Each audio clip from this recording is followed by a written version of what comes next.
Hello, everyone. I'm Erica. And I'm Akila. Welcome to Heart Chat. Hello, everyone. Welcome to another episode of Heart Chat. Today, we are going to be answering some relationship questions that we were asked. And there are so many questions. So many. Yeah, we're going to have to do a part 2. So with that being said, don't forget you can ask us your relationship questions anonymously on our website, heartchat.org, and we can answer those on the website as well. Today, we're doing live questions, so we're so excited about your questions. Let's jump right in. I know I kind of glanced over the questions, but I haven't really thought about any answers or anything like that, so we're kind of just going to go through them and go with it. It's going to be like a quick therapy session when people just start asking you a question. You're like, I got to quick think on my feet. Yeah, what am I going to do? So question number 1. I saw a debate online about should a man pay for his significant other's close friend or family member's meal if they are all out together. So for example, if you're out with your boyfriend, and it's you, him, and your mom, or you, him, and your sister, should he be required to pay for the whole tab? Should everyone pay for their tab individually, or how should this work? That's the question. I don't think it should ever be expected that one person is paying the whole bill unless it's already been discussed. Mm-hmm. So is it a situation where it's a planned thing where everybody's going out? I mean, it's nice if that one person says, oh, don't worry about it, guys, I'll take it. Expecting it every single time, I feel like that could get extremely costly, number one, for that one person.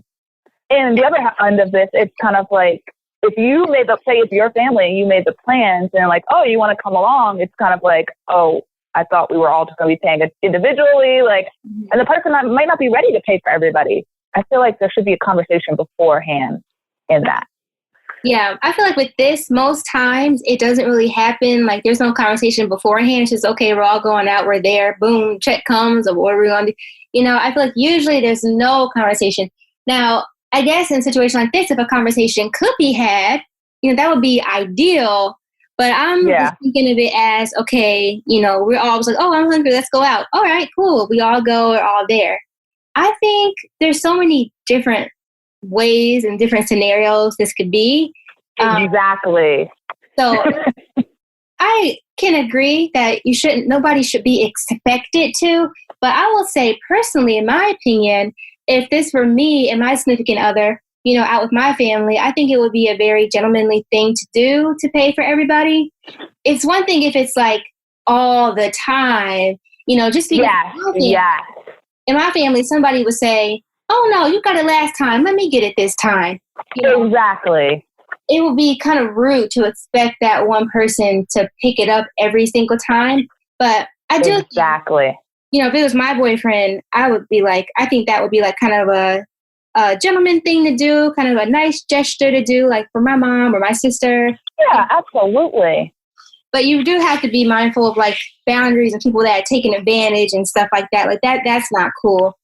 Just speaking kind of in a more casual kind of thing, oh, we're all out. It's a nice thing to do. Yeah, I definitely agree with the points you're making on that. With this question, I think I know the post they were talking about. And it just made it seem like, oh, this person has to do it every time. Like you said, that just seems kind of rude. If it's once in a while, yeah, sure, why not? But nobody should demand it either. If they want to do what they want to do, that's very nice. But nobody should be demanding that you have to do this, blah, blah, blah, blah, blah. I agree. You never know somebody's situation. But like I said, this could be the question for the whole episode. We can go absolutely. So many ways with this question. There's so many different layers to it. But, for time's sake, we'll go with that. We'll leave it there. All right. So for our next question, how do I know if I'm moving forward with the right person? We aren't engaged and it's been over 5 years. My first thought is I don't think you can put a time on it. I agree. You don't know what has transpired in the relationship, what's happened in each person's lives individually. Don't do that. If you're fine, with how things are, and, you both know you're on the same page and that's your goal, that's you. I think sometimes other people And society can kind of Yes. put that on you, like, oh, it's been this time. You have to. Preach it. You know, if you feel good about that and both of you are fine with that, then go ahead. If you don't, if you're thinking like, okay, it's been a long time, it's been this amount of time, blah, blah, blah, then you have a conversation, you know, with your significant other about that. But there's nothing wrong with that. No, not at all. Not at all. Erica, honestly, you said everything that I was thinking of saying to this question, because you're absolutely right. There shouldn't be any time limit. The time limit should be based on you two as a couple, not everybody else. Right. Exactly. Okay. Next question. How do I know if I'm making the right decision to move in with a boyfriend? We've only been dating for a year. Is that too soon, or am I overthinking it? Okay, so I'm a little biased on this one, but I think, and I'll explain that, but part of this question, I feel like I'd have to know somewhat of the ages or the maturity levels of the people, because I'm going to be upfront and open. I met my boyfriend, pretty much moved in like a month later, and here we are married. So when some of my family members were finding out about it, it was like, what are you thinking? Blah, blah, blah, blah. And then I was like, well, you know me. I don't just make rash decisions. I think things through. I think that's the most important part about this. It's how do you feel? What age are you at? Because I feel like when you're older, I feel like when we're younger sometimes, some people, there's a lot of game playing and figuring ourselves out and uncertainties. But as you get older, you kind of understand and go through experience, understand what you want. And when you find that, it's kind of like, take a chance. Why not? You can always move out and do something else. Like, nothing has to be permanent when you move in. I feel like when people move in together, it's like, this is it. And it may not work. So I think it's really more about kind of where each individual in the relationship is at that point. Right. I agree. And I do think you said age and maturity, those are two factors definitely plays. And to ask yourself, why? Why now? Am I doing this for the right reason? Is it financial? Is it out of convenience? Is it I'm just trying to test it? Like, really think about why, you're doing this and sort of weigh the pros and cons. And if you can really, be honest with yourself and say, I'm moving in because, we love each other and this is next step in our relationship, or I'm moving in because this will be more convenient. It's all about the reason why, Absolutely. The time doesn't really have, I guess, that much. I mean, it's hard to say, Keela. It is. And I had to say, I checked myself. I was like, you know what? I know you, Akila. I know that you thought this through. You're the kind of person just like does these random things. So, usually it's a good choice. A year is enough time, to kind of get to know somebody, but you never know. You can know somebody 10, 20 years and be like, that's the other thing.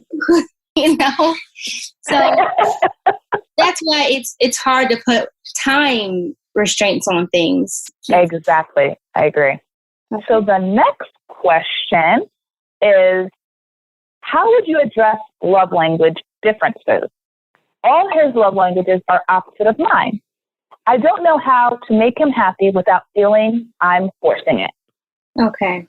Well, I think with love language differences, you can have different love language differences, but absolutely. The key here is communicating with your partner about your love language and then communicating with you about theirs. So you know what they like and they know what you like, and being able to kind of show them in a way that they can receive it.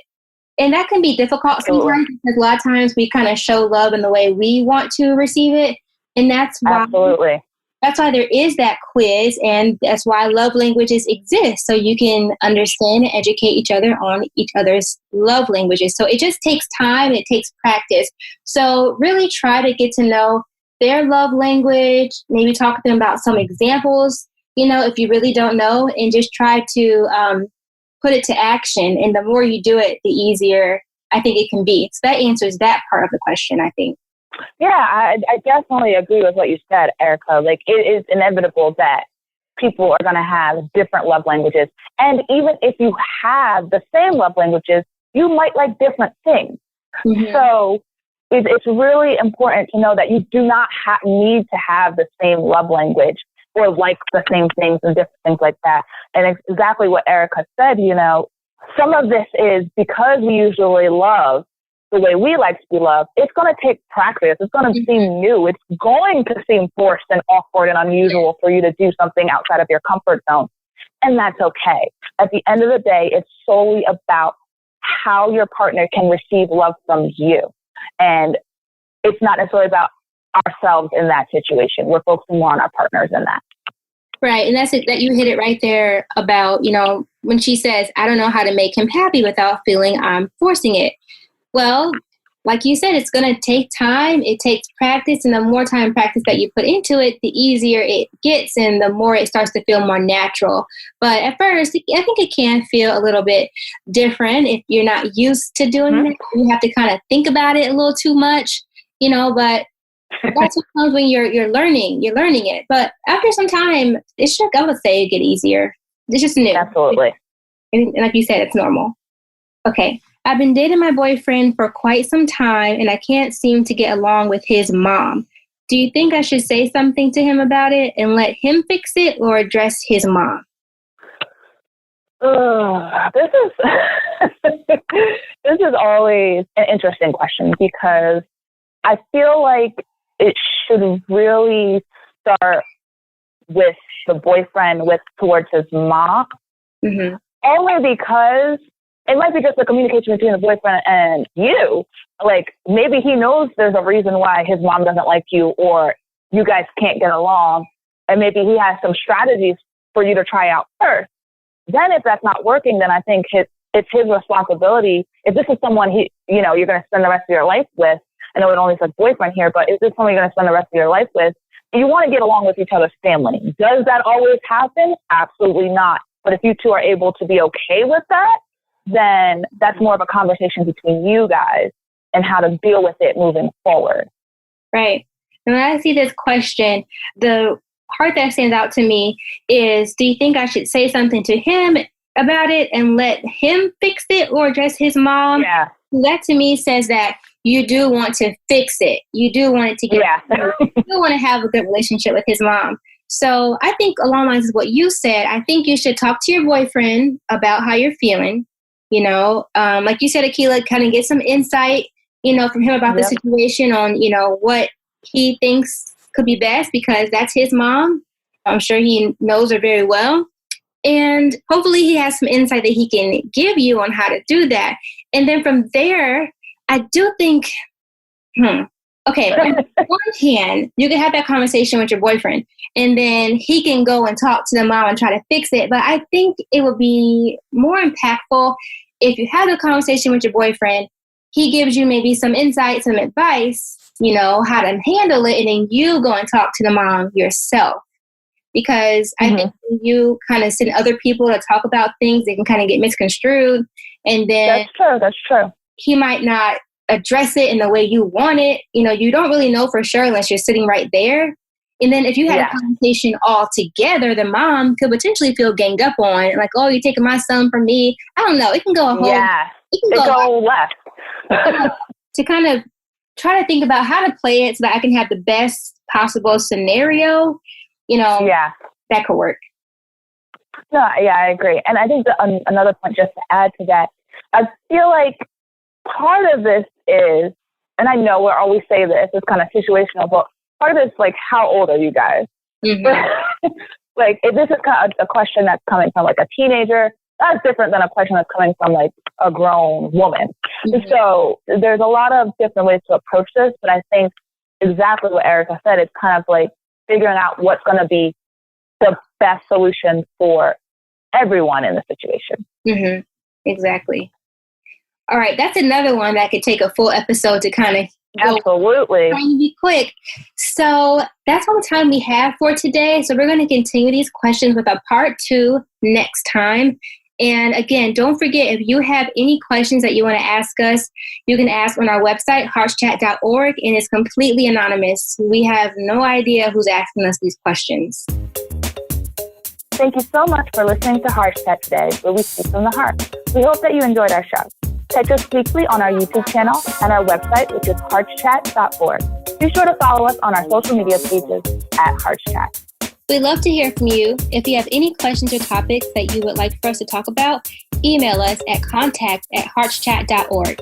And for all of your personal relationship questions, visit our website, heartschat.org. Click the From Erica's Heart tab to ask your question anonymously, and we will respond within 24 hours.